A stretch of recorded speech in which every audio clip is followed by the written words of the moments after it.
One man is dead tonight following a shooting in broad daylight at a Southwest Little Rock gas station. Thank you for joining us tonight. I'm Ashley Godwin.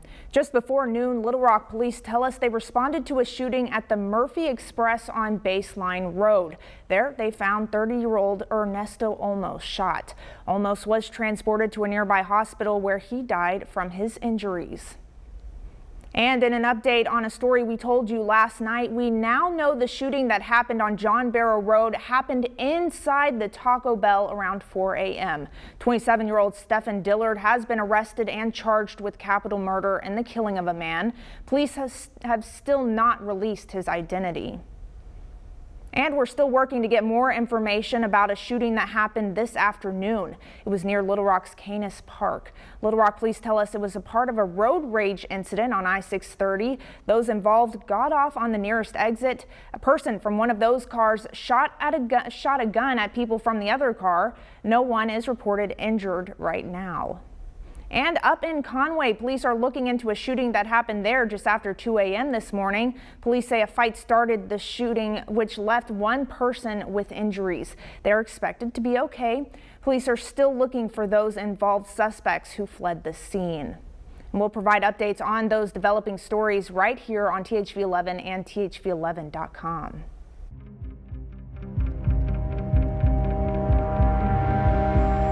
We just want justice. I just want to talk to the person and ask them why. Was it worth it? Was it worth you taking his life? The family of Terry Credit are still looking for answers 6 years after his murder. It happened several days after his 50th birthday in August of 2016. Police got a call that shots were fired at a trailer home park in Conway at 2:30 in the morning. When they got there, they found a white mask laying on the ground and the front door open to one of the homes. Inside was Terry Credit dead. Tuesday night at 10, join me as we look into the unsolved murder of Terry Credit and how police are using new technology to try and uncover the killer.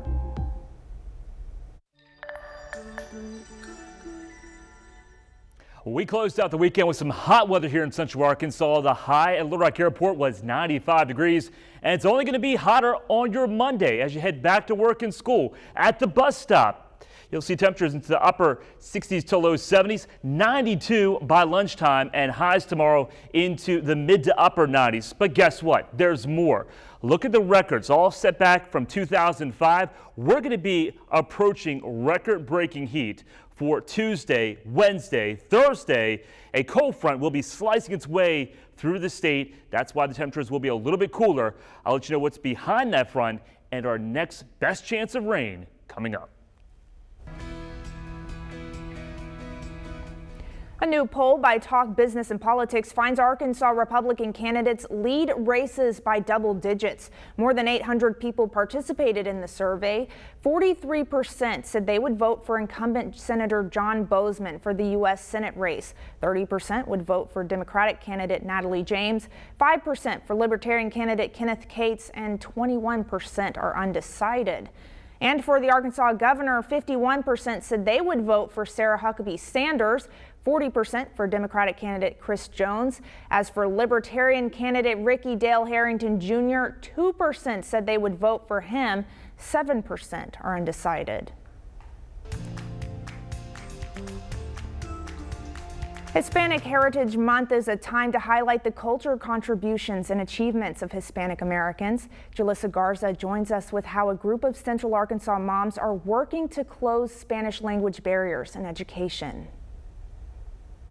Mamás Unidas Little Rock for Education is a nonprofit organization that is making sure students that come from Spanish-speaking households have the resources and information they need to help them succeed.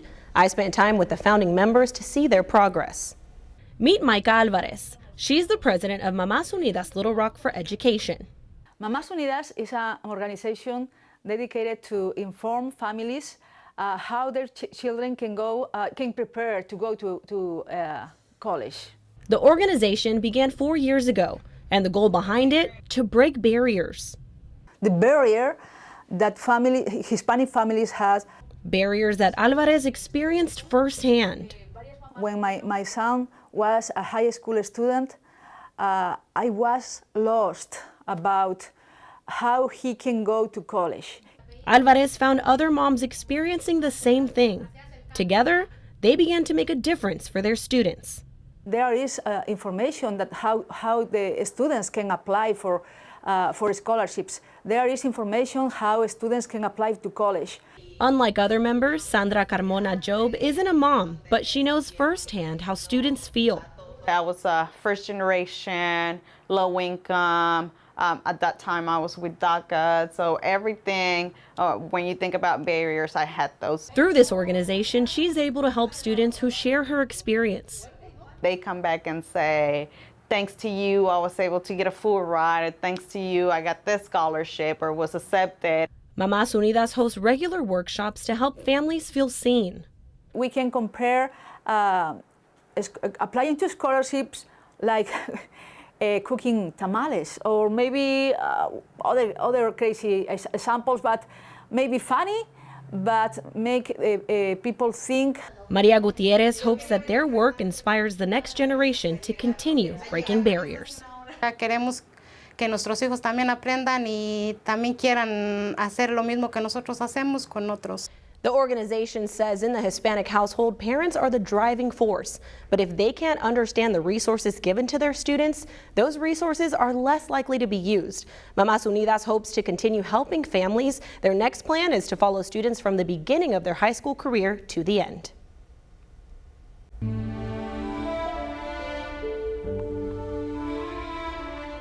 President Joe Biden and First Lady Jill Biden are in London paying their respects to the late Queen Elizabeth II.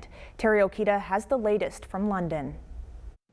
President Joe Biden placed his hand on his heart as he and the First Lady paid their respects to Queen Elizabeth II at Westminster Hall. Later, the first couple signed a condolence book. To all the people of England, all the people of the United Kingdom, our hearts go out to you, and you were fortunate to have had her for 70 years. We all were. The world's better for her. Mr. Biden is just one of 13 U.S. presidents the Queen met during her 70-year reign. She was the same in person as her image. Decent, honorable, and all about service. The Bidens then joined King Charles III and dozens of other kings, queens, and heads of state at a reception at Buckingham Palace. President Biden is among 500 world leaders and dignitaries attending the Queen's funeral. Now, the largest, most complex security operation in London's history is underway to keep everyone safe. More than 10,000 police and security personnel have been patrolling the city. Members of the armed forces and volunteer marshals will join them on duty for Monday's funeral. We've got help from every force across the country and indeed from some forces further afield. At least 1 million people are expected to take to the streets to watch the funeral procession.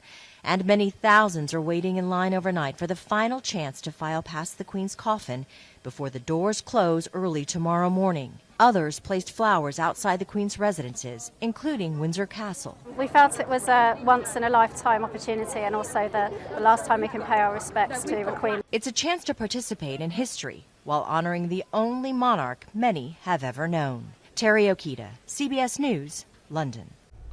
The Queen's state funeral takes place tomorrow morning at Westminster Abbey. Due to the Queen's funeral, we have a few changes in our programming on Monday morning. You can still catch Wake Up Central at 4:30, but we expect special coverage to begin at 5. CBS's Nora O'Donnell and Gail King will take us to London for Queen Elizabeth's funeral. You can still watch our local content on our app, THV 11+. A community staple is back in business following a fire a few weeks ago. How things are going at the Grove Food Pantry just ahead.